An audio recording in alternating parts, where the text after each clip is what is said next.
The compass is becoming more inaccurate every day. It's not a result of faulty manufacturing. It's because the North Pole itself is changing. Follow me now.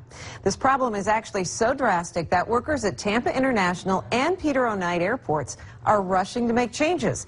And Brooks Garner, our meteorologist and local science, do we dare say nerd, spent the day looking into this polar shift. When most people hear North Pole, they think of Santa Claus. And while he'll always be at the very top of the world, there's also a magnetic pole, which is produced by fluctuations or flow of iron in the core of the Earth. Dr. Chris Connor of USF explains that the constantly moving molten iron acts like a giant car alternator, creating a magnetism on a planetary scale with a magnetic north and south pole. But over the last few decades, it's been moving, and now it's moved all the way from northern Canada into northern Siberia. Which means what your compass shows as north in Tampa Bay isn't really north. And this is a problem for airports. When a pilot navigates, he needs to find what's the correct runway to land in or take off on. So he uses his compass in his cockpit to orient himself. They'll tell him that he's on the correct runway. Robert Burr of TIA says runway 36 originally pointed due north to 360 degrees. Or it did before the magnetic shift. Now it points just right at 10 degrees north, even though physically it hasn't moved. While the runway in question will always point to the true geographic North Pole, because the magnetic North Pole has now shifted, pilots who use compasses lining up on the runway may think they're in the wrong spot unless this problem is corrected. So TIA has resolved to paint new numbers to match the pilot compass readings. Now runway 36 is runway 1. But this may only be a temporary fix. Several times per million years, Earth's magnetic pole does a full flip.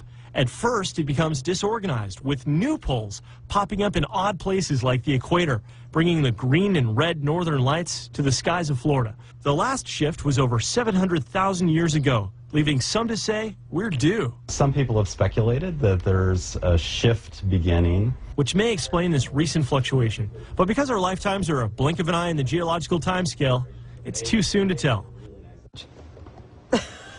I just said I have to backpedal on that nerd comment. I said, oh, he's so cute. No one will think I was really calling him. I just want to keep to do his nerd impression because it's so good. Who needs an impression? He's here. No, Brooks. Exactly. But you said something interesting to me, that birds and wildlife out there could actually be confused by all of this. If, in fact, birds navigate by compass direction, an internal compass, which some theorize they do, if, in fact, the poles shift, it's possible, and this is obviously not going to happen now, but maybe in a couple hundred years or longer, we don't really know. It's possible you could have Canadian geese migrating to Hawaii instead of Canada. Wow. Hey, a North Pole could pop up over Tahiti. You could have northern lights in the south equatorial regions. Pretty crazy to think about. Yeah, it is kind of mind-boggling to think about, but it's serious, too, especially if the instrument of, if you're a pilot, air or sea. I mean, your destination 10 degrees. 10 degrees doesn't sound like a lot, but if you go one direction for 1,000 miles and you're 10 degrees off, that could make all the difference. Absolutely. Well, that's very fascinating.